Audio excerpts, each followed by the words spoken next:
ఓం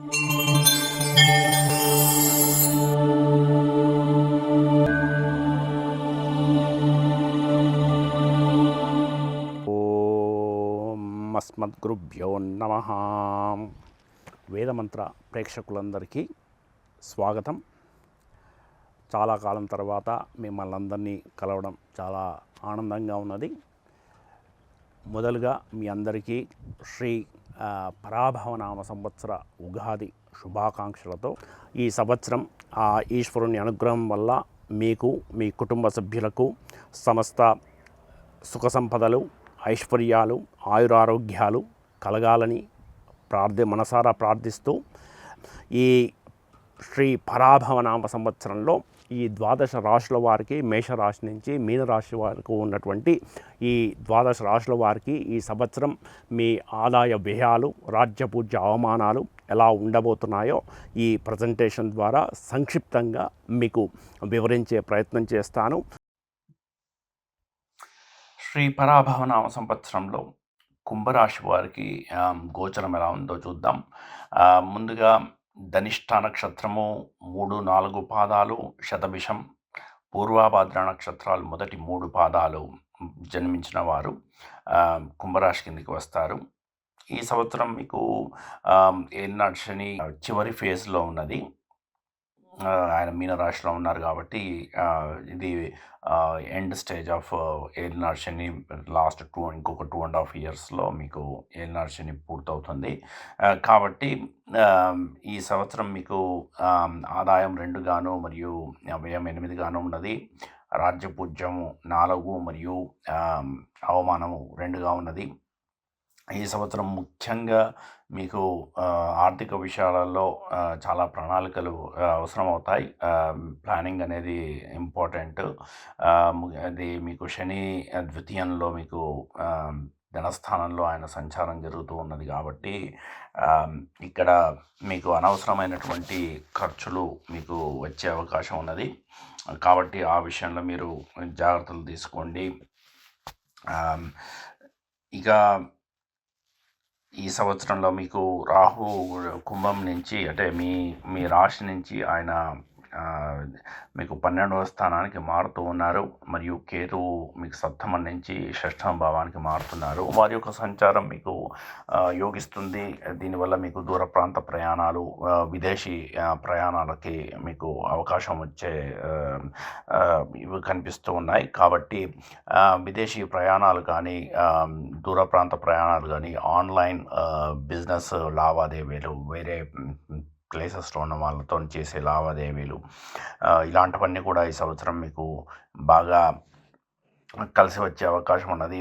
విదేశాలలో ఉన్న వారి దగ్గర నుంచి మీకు ఏదైనా ప్రయోజనం అందే అవకాశాలు కనిపిస్తూ ఉన్నాయి. ఇక మీరు ఈ ఉద్యోగంలో చూస్తే, ఈ ఉద్యోగంలో ఈ సంవత్సరం మీకు పని ఒత్తిడి కొంచెం పెరగవచ్చు.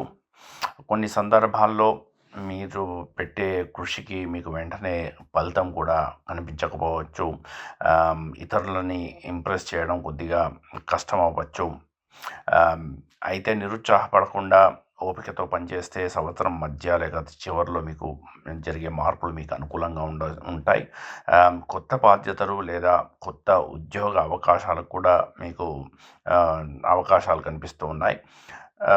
ఇక మీకు విదేశీ కంపెనీలు, విదేశీ లావాదేవీలు మొదలై చెప్పినట్టుగా అలాంటి విషయాలన్నిటిలో కూడా మీకు మంచి అవకాశాలు కనిపిస్తూ ఉన్నాయి. ఇంకా వ్యాపారస్తులు ఈ సంవత్సరం కొంచెం మీరు జాగ్రత్తగా ముందుకు వెళ్ళాలి. కొత్త పెట్టుబడులు పెట్టే ముందు పూర్తిగా పరిశీలించండి, చూసుకొని పెట్టుబడులు పెట్టండి. కొన్నిసార్లు వ్యాపారంలో మీకు మొదటి హాఫ్లో కొద్దిపాటి నష్టాలు ఎదురైనప్పటికీ కూడా తర్వాత క్రమంగా పరిస్థితులు మెరుగుపడి మంచి లాభాల బాటలో పట్టవచ్చు. భాగస్వాముల విషయాల్లో కొద్దిగా మీకు అపార్థాలు వచ్చే అవకాశం ఉన్నది. ఆ విషయంలో మీరు కొద్దిగా జాగ్రత్తలు తీసుకోండి. ఇక మీకు గురువు పంచమంలో సంచారం మీకు బాగా యోగిస్తుంది. ఆయన మీకు ధనాధిపతి, మీరు భాగ్యాధిపతి కూడా అవుతున్నారు. ఆయన పంచమ స్థానంలో సంచరిస్తూ ఉండడం వల్ల మీకు ఈసారి ఇది షేర్ మార్కెట్లు ఇట్లాంటి పెట్టుబడుల మీద మీకు మంచి లాభాలు వచ్చడానికి అవకాశాలు కనిపిస్తూ ఉన్నాయి. అలాగే మీ సంతాన విషయంలో కూడా మీకు మంచి వారి ద్వారా మీకు ఆనందం కలగడం, మీ పిల్లల యొక్క పురోగతి మిమ్మల్ని ఆనందింపజేయడం ఇలాంటివి జరిగే అవకాశాలు ఉన్నాయి. మీరు సృజనాత్మక రంగాల్లో క్రియేటివ్ ఫీల్డ్స్లో ఉన్న వారికి మంచి పేరు ప్రఖ్యాతులు వచ్చే అవకాశం ఉన్నది. ఉన్నత విద్యల్లో ముఖ్యంగా ఫారెన్లో చదువుకునే వారికి కానీ, లేకపోతే పీజీ అంటే మాస్టర్స్ ఇట్లాంటివి చేసేవారికి, వీరందరికీ కూడా టెక్నికల్ విద్యలు చేసేవారికి కూడా ఈ సంవత్సరం బాగా కలిసి వచ్చే అవకాశాలు ఉన్నాయని చెప్పచ్చు. సో విద్యార్థులకి ఇది బాగుంది. ఇక ప్రేమికులకి ఈ సంవత్సరం యావరేజ్గా ఉన్నది. ఇక వివాహ యోగం చూస్తే మీకు కొంత ఆలస్యమైనప్పటికీ కూడా మీకు సరైన సంబంధాలు వచ్చే అవకాశం ఉన్నది.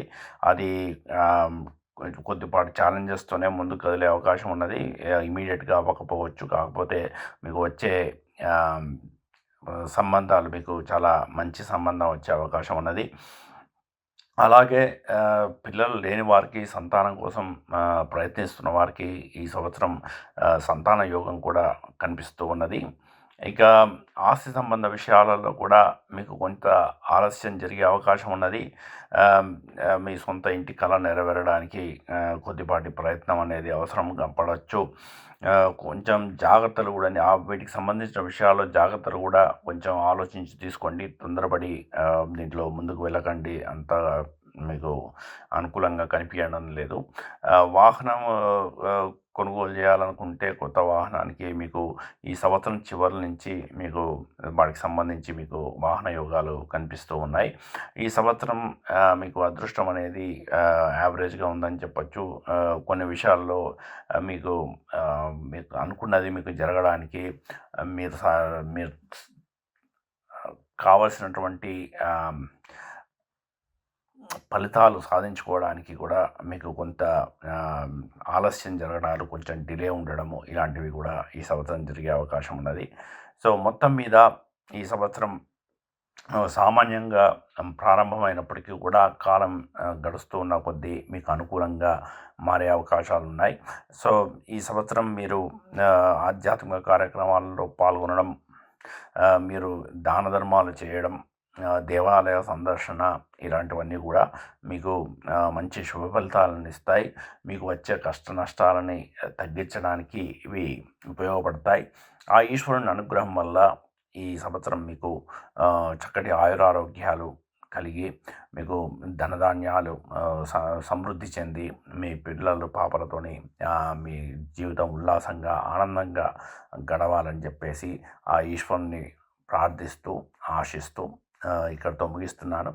ఈ వీడియో కనుక మీకు నచ్చితే దయచేసి సబ్స్క్రైబ్ చేసుకోండి, లైక్ చేసి షేర్ చేయండి. దీనివల్ల ఇది మరింత మందికి చేరడానికి ఉపయోగపడుతుంది. మరిన్ని వీడియోలతోని తిరిగి కలుద్దాం. అప్పటి వరకు స్వస్తి.